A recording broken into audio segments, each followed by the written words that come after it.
Ready for our first case? Please introduce yourself, state your name and DOC number for the record. Kentrell Foster, 457-147. I can tell you heard the introductions. Will be your parole panel asking some questions. You can respond. Then you can make a statement. We'll take a vote. You understand the process? Yes, sir. And I see we have Cortez Foster here that'll speak at the appropriate time. Kentrell Foster, DOC number 457-147. You're a third class offender. Parole eligibility date 4/10/2024. Not eligible for good time. Full term 1/10/2026. You have a 7-year sentence for human trafficking, sexual conduct. Does that sound correct? Yes, sir. All right, would you answer Mr. Pete Freeman, please? Okay,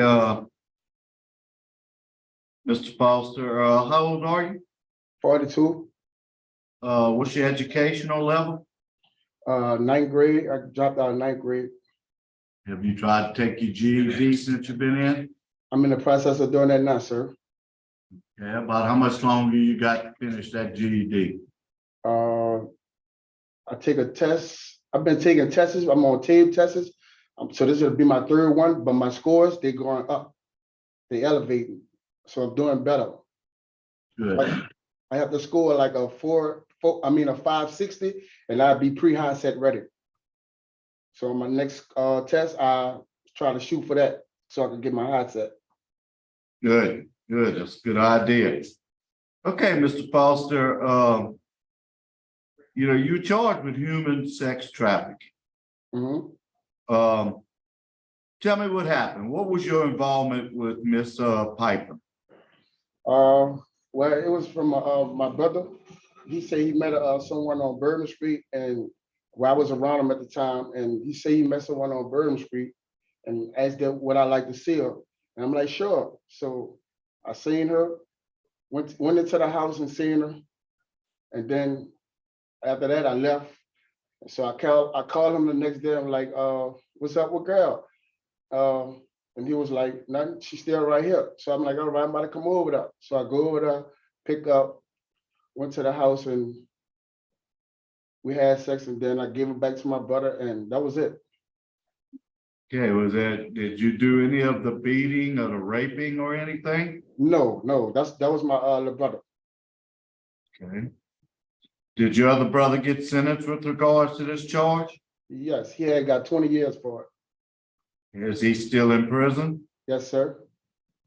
Okay. I looked at the victim's statement, and pretty much says what you said. She came, Kentrell not one that kidnapped her. She think he's done his time. And that and she admitted that you didn't rape or beat her. It was just more like a prostitution. Yes, Is that sir. correct? Yes, sir. Have you taken any classes since you've been in jail? Right now, I'm in a sex offender treatment program, and I'm also in living in balance. Steve Hardy, I'm sorry. Sir, where is he at in his sex offender treatment? How much longer before that'll be completed? He's currently in phase 3, so he should have, I think, 4 or 5 more months roundabouts until he completes phase 4. And then at the same time, he will complete Steve Hoyle and hopefully the GED at the same time. And how has he been? He giving you any problem? I checked his records before I came here this morning. We only have positive marks. So Good. Where are you gonna live and stay when you get out, Mr. Foster? With my sister. Okay, did you do drugs when you were on the street? No, sir. Okay. Did you have a alcohol problem? Not really. I ain't gonna say it was a problem. It was just on occasions, like,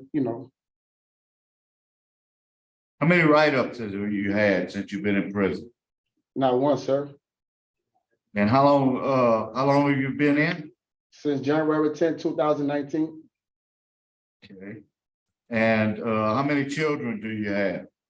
14. Do you have contact with 14 children? Some of them. Some of them. Yeah, Okay. most of them. Because the phone system here, I hardly could call out because the phone system, it don't let you call out. So I be have to get someone to give me a phone call. Okay. Warden, you have anything to say about Mr. Foster? No, sir, since he's been here, he hasn't had no write-ups. He's been, doing just fine. I have no further questions. Right, Ms. Renata. Mr. Foster, how many mothers are there to your 14 children? 10, 10? yes, ma'am. And tell us, you're enrolled in the sex offender treatment. What have you learned about you so far? I learned how to manage myself and take my accountability for my actions that what I caused to hurt myself and do right when I get out of here. Give me a job and take care of my kids and stuff. Before you came to jail, were you paying child support for any of the 14 children? No, I was on child support. I was on child support for 2 of them, for 2 of my kids. But you don't think you're responsible for all 14 of them financially, Yes, ma'am, of course. regardless? Yes. Okay, I have no questions. Thank you. All right, Cortez, would you like to make a statement? Yes, my brother is a great father for his kids. He's a good individual. He loved to be around family and stuff like that.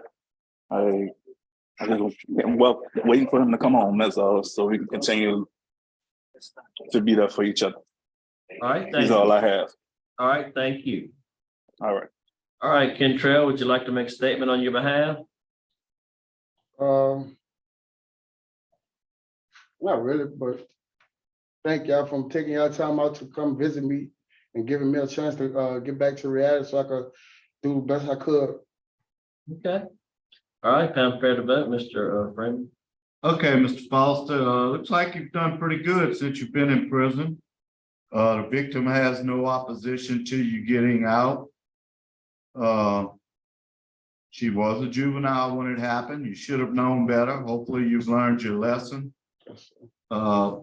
My vote today is to grant conditionally upon you completing your sex offender treatment at the Steve Hall program. Thank you, sir. Ms. Renata. I will go along with my colleague. My vote is the same for the same reasons. So you complete those programs that were just mentioned earlier. Good luck. And I vote to deny your parole, the nature of the crime. Think you still need more time. But you have 2 votes to grant, 1 vote to deny. Parole's been denied. All right, thank you, sir. Thank you.